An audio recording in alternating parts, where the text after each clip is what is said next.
Before there was earth, before there was sky, before there was a single god to claim a throne, there was nothing but chaos. Not chaos as we know it, not noise, not disorder, not madness. This chaos was a yawning, silent void. A gap, a darkness so total that even darkness had nothing to press against. And out of that emptiness, for reasons no poet has ever fully explained, for reasons perhaps too old for language itself, something stirred. Gaia rose first.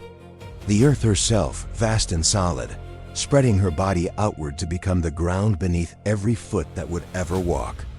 Alongside her came Tartarus, the bottomless pit, the deepest wound in existence, waiting far below for those who would one day be cast into it.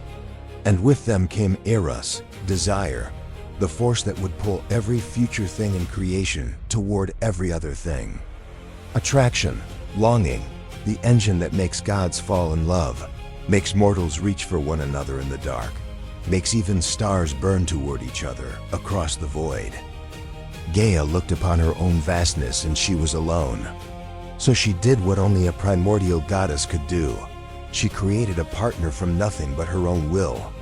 She brought forth Uranus, the sky, stretching him above herself like a canopy, so that earth would forever have sky resting over her, and sky would forever have earth beneath him. And from their union came children, 12 of them, towering and powerful, called the Titans, Oceanus and Tethys, who would rule the great river encircling the world, Hyperion and Theia, bringers of light, Cronus, the youngest, the most cunning, the one this story bends around. And with the Titans came stranger children still, 3 Cyclopes, each with a single burning eye in the center of his forehead, forge masters of terrifying skill. And 3 more, monstrous beyond imagining, the Hecatonchires, the 100-handed ones, each with 50 heads and 100 arms, strong enough to hurl mountains like pebbles.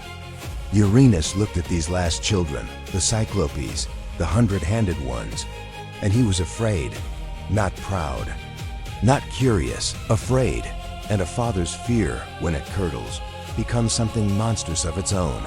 He seized them, one by one, and he thrust them back into the body of their own mother, down into the crushing dark of Gaia's womb, sealing them away where no light would ever reach them again.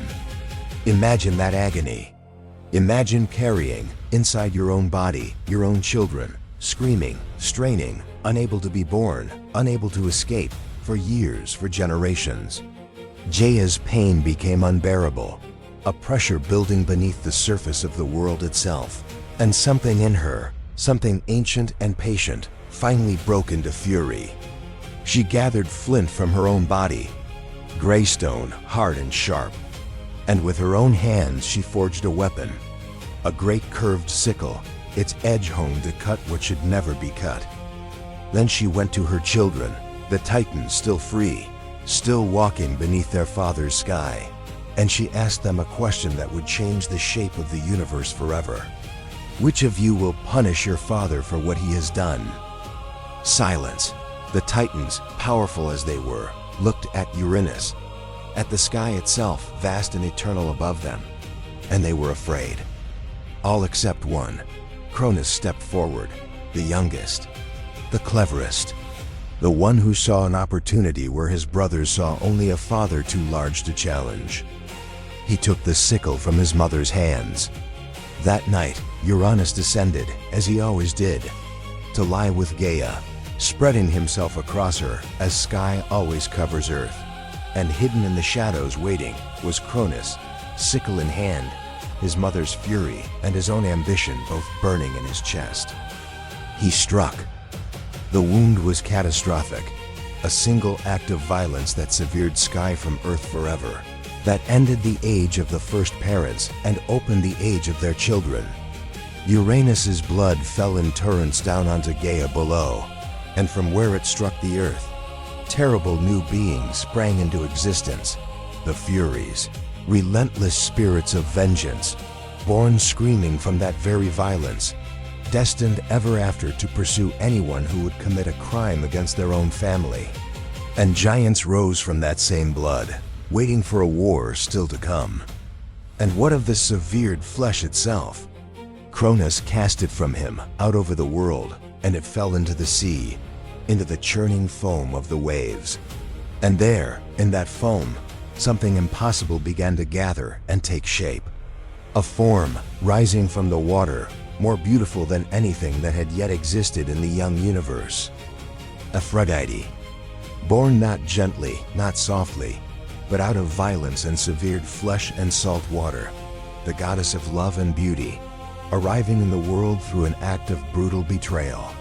Even now, myth is telling you something true, that beauty and desire are never quite as innocent as they appear. Cronus stood over his fallen father, sickle still in hand, and he understood what he had just done. He had ended the reign of the sky. He had made himself king. He freed his Titan brothers and sisters from wherever fear had kept them bound. But the others, the Cyclopes, the hundred-handed ones, his own younger siblings, still trapped in the crushing dark where Uranus had first thrust them, Cronus left exactly where they were. He had not overthrown his father to free the monsters. He had overthrown his father to become one.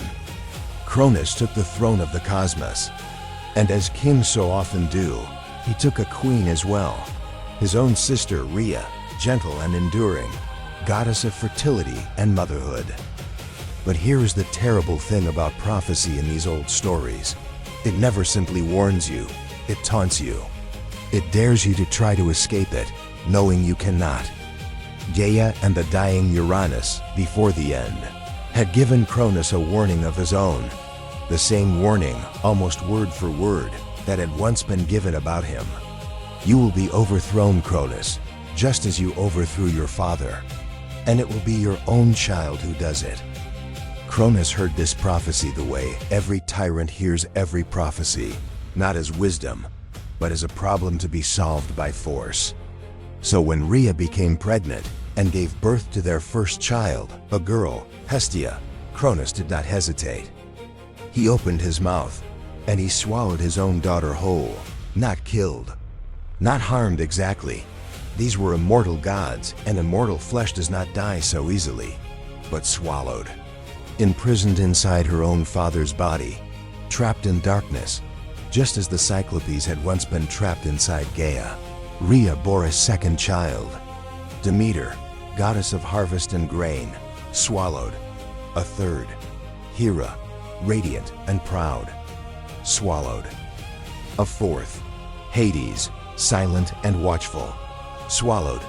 A fifth, Poseidon, restless as the sea he would one day command, swallowed. 5 children. 5 times Rhea held her newborn in her arms for only moments before her husband's mouth opened and her child vanished into darkness. Imagine that grief repeated again and again, with no way to stop it, no way to fight a king who was also a god, who was also her own husband. And then Rhea became pregnant a 6th time. And this time, driven by 5 losses that no mother should ever have to bear, she resolved that this child at least would not be swallowed. She went to her own mother, Gaia, and to the dying breath of Uranus's memory, and she begged for a plan. And together they gave her one, a plan so simple and so audacious that it would end an age of tyranny and begin the reign of the gods you already know. Rhea would need to travel far from Cronus's sight. She would need help from the earth itself. And she would need to give her husband something to swallow in her child's place. Something that would fool a god who had already swallowed 5 of his own children without ever once suspecting a trick. What could possibly be convincing enough? What could a mother possibly give a Titan king instead of his own son?